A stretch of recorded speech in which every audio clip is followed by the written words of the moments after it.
Baik, yang pertama tadi dari saudara kita Iqbal, Iya. terkait masalah hadis Nabi SAW, kalau tidak salah diriwayatkan oleh Abu Daud, terkait masalah seorang bertanya kepada Nabi SAW, tempat apa yang Allah paling cintai, tempat apa yang paling baik, maka Nabi mengatakan masjid-masjidnya. Kemudian ditanya lagi, tempat apa yang paling buruk? Nabi menjawab, pasar-pasarnya. Ketika Nabi SAW mengatakan tempat yang paling baik adalah masjid, bukan berarti kita mengatakan setiap orang yang masuk masjid itu semua baik. Karena tadi dibilang Bapak bahwasanya itu objek yang Allah cintai masjid, karena pada dasarnya, pada umumnya, asalnya ketika orang masuk masjid itu untuk ibadah, bukan untuk mencuri, untuk ibadah kepada Allah Subhanahu wa taala, untuk berzikir. Oleh karena itu kita dapati orang-orang di masjid seperti kita, menuntut ilmu, baca Al-Qur'an, ya, salat, ya, berzikir. Adapun di pasar, banyaknya maksiat di pasar itu, ya, melebihi tempat lain. Pasar-pasar mulai dari pasar tradisional sampai solayan-solayan, ya, di mal-mal itu kan pasar juga, Pak. Ya. Banyaknya orang berpakaian tapi telanjang di pasar-pasar, di mal-mal. Banyaknya orang menipu, ya, mengurangi takaran. Ya. Allah katakan, wailul lil mutaffifin. Rugilah, celakalah orang-orang yang mengurangi timbangan. Ya, itu terjadi di pasar-pasar. Menipu, mencuri, ya, semua di pasar. Bukan juga menunjukkan semua yang masuk pasar orang yang tidak bagus, bukan. Bukan juga kita katakan semua penjual di pasar mengurangi timbangan, tidak. Ya. Tapi kenyataan yang ada saat ini bahwa banyak di antara mereka, ya, orang-orang yang di pasar, ya, tidak, ya, maksudnya dia mengurangi timbangan, ya, kadang menipu. Misalnya dia jual buah yang bagus ditaruh di atas, yang jelek di Tidak tahu dia.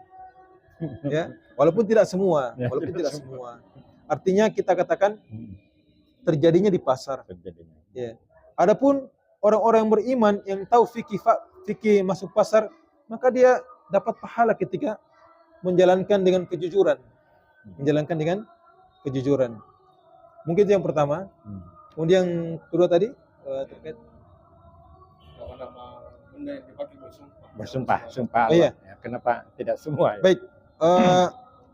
Tentunya Allah Subhanahu wa taala ketika bersumpah dengan nama makhluknya menunjukkan bahwa ada hal-hal yang perlu kita pelajari dari makhluk-makhluk tersebut. Bukan berarti ketika Allah Subhanahu wa taala tidak bersumpah dengan makhluk yang lain itu tidak penting. Artinya ada ayat-ayat lain yang bukan dalam bentuk sumpah. Ya, bukan dalam bentuk sumpah. Misalnya tentang air, ya, tentang air, tentang bumi, ya, tentang makhluk-makhluk yang lainnya. Ketika dia berada dalam Al-Quran, tetap kita pelajari, tetap kita ambil faidah. Tapi dengan hikmah Allah Subhanahu wa taala, Allah menjadikan beberapa makhluk dijadikan sumpah untuk menekankan bahwasanya makhluk-makhluk tersebut, ya, punya keutamaan tersendiri yang ketika manusia bisa mengambil faedah dalamnya, dia akan selamat. Jadi bukan berarti ketika Allah Subhanahu wa taala tidak bersumpah dengan makhluk itu tidak penting. Ya. Yang jelas ketika makhluk itu bisa dia pergunakan untuk beribadah kepada Allah, itulah jalan keselamatan. Kemudian yang penjahit. Kesalahan. Baik. Asalnya jamaah sekalian bahwa kita hanya diwajibkan berusaha untuk belajar. Setelah belajar, berusaha untuk beramal. kita tidak boleh memastikan amalannya tertolak atau tidak.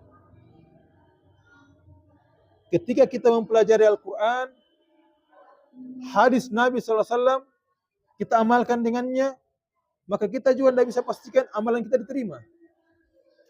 Karena yang berhak memastikan kita diterima atau tidak, Allah Subhanahu wa Ta'ala.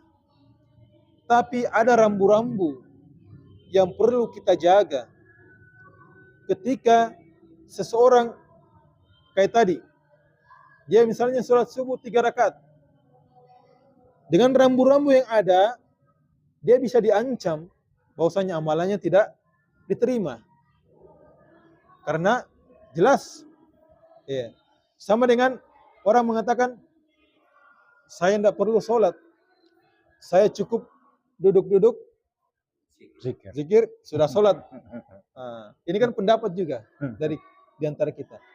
Tapi apakah dia sesuai dengan Al-Quran atau hadis Nabi SAW? Iya. Kalau tidak, maka dia diancam. Itu tidak diterima. Tapi kita tidak bisa pastikan dia masuk neraka. Tidak.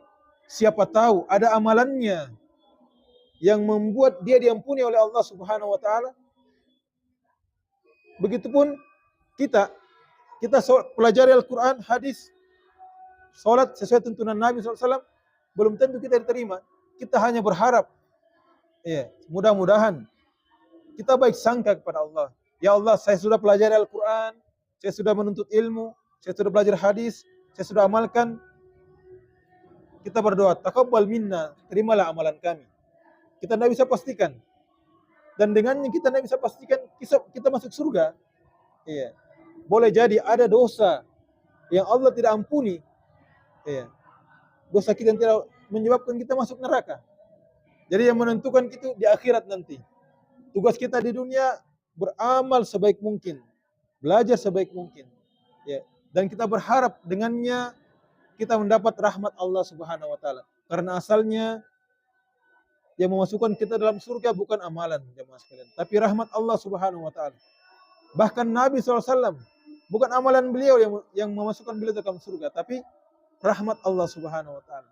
Allah rahmati beliau sehingga beliau masuk surga. Nah, kita juga beramal semoga dengannya kita mendapatkan rahmat Allah di akhirat. Amin, amin. Ya, kita dimasukkan ke dalam surga. Mungkin seperti itu, Pak. Ya. Insyaallah. Tutup, Ustaz. Tutup. Kita tutup. Semoga bermanfaat silaturahmi kita dan menambah ilmu yang kita pelajari dan kita amalkan bersama. Semoga bermanfaat. Lebih dan kurangnya kami mohon dimaafkan. Subhanakallahumma bihamdik, asyhadu an la ilaha illa anta, astaghfiruka wa atubu ilaik. Wassalamualaikum warahmatullahi wabarakatuh. Waalaikumsalam.